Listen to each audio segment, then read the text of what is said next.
परवा देशकी में आज का शब्द है मैरामैक्स। वेनेजुएला की राजधानी काराकास में आधी रात को जो कुछ हुआ उससे साफ हो गया कि वेनेजुएला की धरती पर ट्रंप और उनकी सेना बुरी तरह फंस गई है। वेनेजुएला ने अब युद्ध का वियतनाम ब्लूप्रिंट लागू कर दिया है। अब वेनेजुएला की सेना वहां के नेशनल गार्ड ऑफ मादुरो की प्राइवेट आर्मी के साथ आकर अमेरिका के खिलाफ गुरिल्ला युद्ध शुरू कर चुके हैं। वेनेजुएला में मध्य रात्रि होने वाली गुरिल्ला जंग के पीछे है वेनेजुएला की मैरामैक्स। आखिर ये मैरामैक्स है कौन और उनका वॉर प्लान क्या है, आपको दिखाते हैं। वेनेजुएला की राजधानी काराकास आधी रात जबरदस्त फायरिंग से पूरी तरह दहल गई।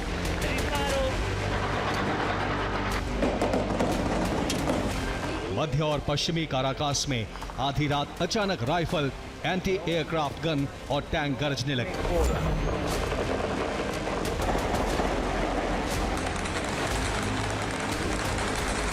राष्ट्रपति महल की सुरक्षा में तैनात एंटी एयरक्राफ्ट गन अचानक अंधाधुंध फायरिंग करने लगे।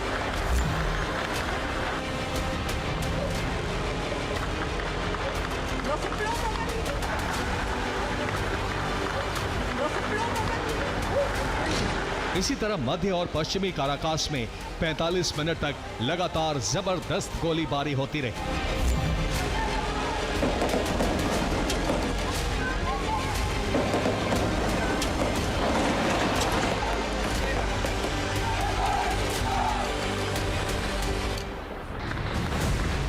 एंटी एयरक्राफ्ट गन ने गोलियों की बरसात की तो वेनेजुएला की राजधानी बुरी तरह से दहल गई।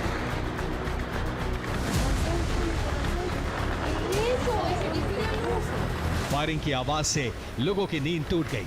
काराकास के लोग भय से व्याप्त हो गए।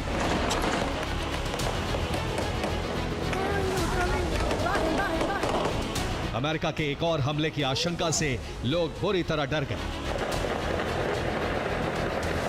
तमाम लोगों ने मोबाइल से इस दहशत, इस गोलीबारी का वीडियो बनाया और इस तरह मध्य रात्रि जंग की तस्वीर पूरी दुनिया के सामने आ गई।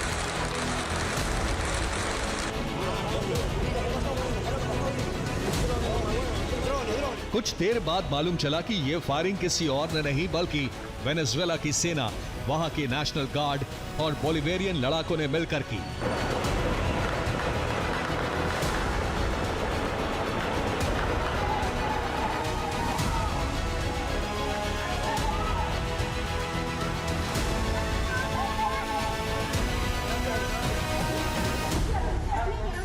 सवाल यही है कि आखिर वेनेजुएला की सेना, वहां की नेशनल गार्ड और मिलिशिया एक साथ क्यों आए?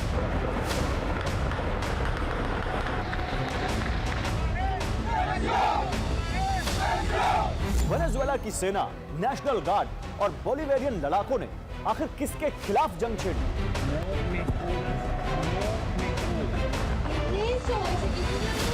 आधी रात काराकास में ऐसा क्या हुआ कि वेनेजुएला के फाइटर्स को बारूदी मिशन लॉन्च करना पड़ा? क्या मादुरो को अगवा करने के बाद अमेरिका ने वेनेजुएला पर फिर से हमला करने का प्रयास किया? क्या अमेरिका के हमले को रोकने के लिए ही आधी रात जबरदस्त फायरिंग हुई? क्या मादुरो के तख्ता पलट के बाद वेनेजुएला में अलग अलग गुटों में वर्चस्व की जंग छिड़ गई है? या फिर वेनेजुएला ने CIA और अमेरिका के खिलाफ गुरिल्ला जंग छेड़ दी है?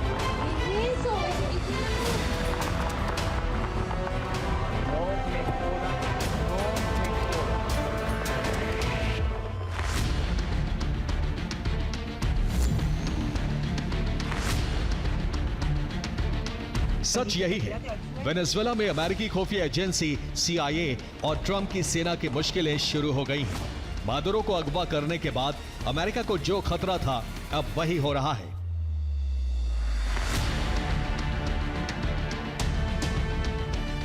वेनेजुएला ने CIA एजेंट और अमेरिकी सेना के खिलाफ मध्य रात्रि गुरिल्ला जंग छेड़ दी।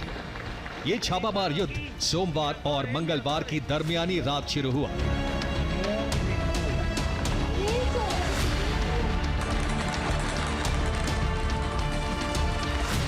आधी रात को वेनेजुएला की सेना और नेशनल गार्ड ने अमेरिका के खिलाफ गोरिल्ला जंग तब छेड़ी जब उसे काराकास की तरफ ड्रोन या फाइटर जेट आने का शक हुआ।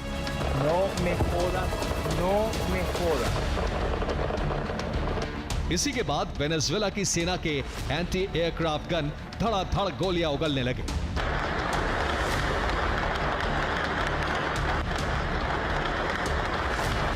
और इस तरह न सिर्फ वेनेजुएला का ऑपरेशन आत्मरक्षा लॉन्च हो गया, बल्कि अमेरिका के खिलाफ युद्ध भी आरंभ हो गया।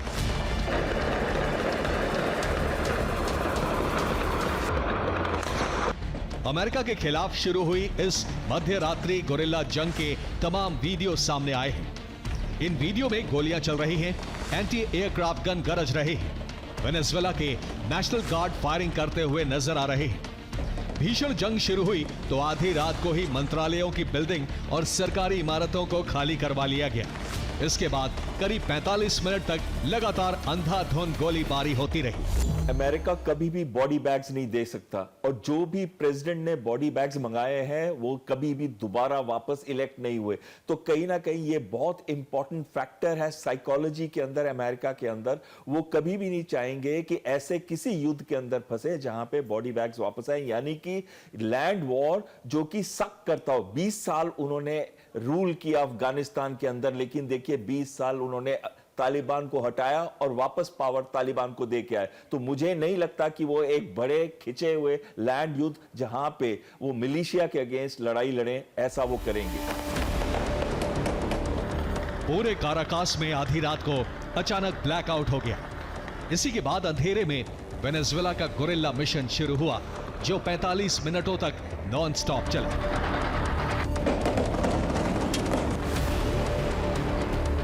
अमेरिका के खिलाफ जो मध्य रात्रि जंग शुरू हुई है वो अब इस तरह हर रात दिख सकती है, यानी हर रात अंधेरे में CIA के एजेंट्स और वेनेजुएला के पास मौजूद अमेरिकी सेना को टारगेट किया जा सकता है।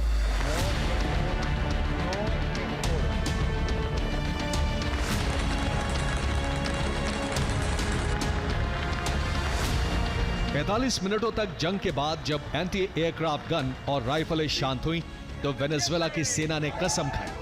कसम ये कि हमेशा मादुरो का वफादार बने रहेंगे, कभी गद्दारी का रास्ता नहीं चुनेंगे। वेनेजुएला में गोरिल्ला जंग का भयावह रूप देखकर सुपर पावर अमेरिका टेंशन में आ गया। काराकास में आधी रात जो गोलीबारी हुई उस पर व्हाइट हाउस ने तुरंत बयान जारी कर अपना पक्ष रखा। व्हाइट हाउस ने कहा कि वेनेजुएला की जंग पर अमेरिका की नजर है। व्हाइट हाउस ये साफ कर देना चाहता है कि इस गोलीबारी में अमेरिका की कोई भूमिका नहीं है। व्हाइट हाउस ने बयान जारी कर वेनेजुएला की सेना और उसकी जनता के क्रोध को शांत करने की कोशिश की है। इससे वेनेजुएला के आक्रोश का अंत होगा, इसकी संभावना बहुत ही कम है। मादुरो के अपहरण के बाद अब वेनेजुएला की सेना, वहां के नेशनल गार्ड और मादुरो की प्राइवेट आर्मी कही जाने वाले बोलिवेरियन लड़ाके एक साथ आ गए हैं। इन तीनों ने गठबंधन करने के बाद CIA एजेंट और अमेरिकी सेना के खिलाफ वेनेजुएला और अफगानिस्तान की तरह ही गोरिल्ला हमले कर रहे हैं। देखिए, अगर तो अमेरिका अपने ट्रूप्स को वहां लैंड करता है, जो कि उसके पास दोनों नेवल ट्रूप्स भी हैं, 4,500 के करीब एक्सपीडिशनरी फोर्सेस हैं, और दूसरे आर्मी के भी 15,000 के करीब ट्रूप्स हैं वहां पे, जिसमें से कुछ एयरबॉर्न तरीके से भी ड्रॉप किए जा सकते हैं। लेकिन उसके सामने कौन बहुत बड़ी पावर है? हालांकि बोलिवियन आर्मी सिर्फ 1,15,000 के करीब है, लेकिन 50 लाख के करीब, एक्चुअली 80 लाख बोलते हैं, लेकिन 50 लाख के करीब मिलिशिया है। और अगर वो मिलिशिया एक्टिव हो जाता है तो ये वियतनाम बन सकता है। इसलिए अमेरिका को यहां लैंड ऑपरेशंस नहीं करने चाहिए और फोकस करना चाहिए कि वो अपना रिलेशनशिप जो है, जो भी अभी पावर में हो, डेल्सी रोड्रिगेज, उसके साथ बना के रखें। रिपोर्ट के मुताबिक वेनेजुएला ने अब उसी प्लान के तहत छापामार युद्ध छेड़ा है, जिसका प्लान अमेरिका से तनाव के दौरान उस वक्त के वेनेजुएला के राष्ट्रपति निकोलस मादुरो ने बनाया था। इस प्लान के तहत वेनेजुएला ने लंबी जंग की तैयारी कर ली है। अमेरिका के खिलाफ ये जंग गोरिल्ला मॉडल पर लड़ा जाएगा। इसके लिए करीब 300 जगहों पर सेना और मिलिशिया की छोटी छोटी यूनिट तैनात की गई है। यही छोटी छोटी टुकड़ियां अमेरिका को लंबे समय तक जख्म देती रहेंगी। मतलब ये कि जो हाल अमेरिकी सेना का वियतनाम में हुआ था, जिस तरह से अमेरिकी आर्मी का कत्लेआम अफगानिस्तान में हुआ था, वही हश्र अब वेनेजुएला में हो सकता है। वेनेजुएला की धरती अमेरिकी सेना का नया कब्रगाह बनने के लिए तैयार है। नो में हो। अमेरिका के लिए ये बहुत बड़ी खतरे की घंटी है, क्योंकि आपको जैसे पहले भी हम डिस्कस कर चुके थे कि 50 लाख के करीब उन्होंने मिलिशिया की ट्रेनिंग की है। ये बोलिवियन वॉलंटियर फाइटर्स हैं जो जी जान लगा सकते हैं, और ये इनके पास इंटेलिजेंस भी होती है, क्योंकि ये तो वहीं से ऑपरेट करते हैं और हर विलेज, हर स्ट्रीट, हर कैंपस के अंदर इनके लोग होते हैं। तो कहीं ना कहीं ये लोगों के पास सोफिस्टिकेटेड हथियार नहीं होंगे, लेकिन ये एट्रिशन कर सकते हैं, ये इंटेलिजेंस दे सकते हैं और एक बहुत बड़ा ऑपरेशन कर सकते हैं अमेरिकन आर्मी के अगेंस्ट। यह है कैरेबियन सागर और उसके ठीक नीचे मौजूद है वेनेजुएला। वेनेजुएला के ठीक पास कैरेबियन सागर में अमेरिकी नेवी की बड़ी तैनाती है। अब वेनेजुएला कैरेबियन सागर में मौजूद अमेरिकी नौसेना को टारगेट करने का प्रयास कर रहा है। यह काम करीब 300 जगहों पर फैल चुके वेनेजुएला की गुरिल्ला फोर्स कर रही है। वेनेजुएला की ये वही गुरिल्ला जंग है जो ट्रंप के गले की फांस बन सकती है। कई रक्षा विशेषज्ञों का मानना है कि ट्रंप वेनेजुएला के जिस तेल भंडार को हड़पना चाहते हैं, वही उनके लिए मुश्किलें पैदा कर सकता है। वेनेजुएला इतनी आसानी से अपना तेल भंडार ट्रंप की झोली में नहीं डालेगा।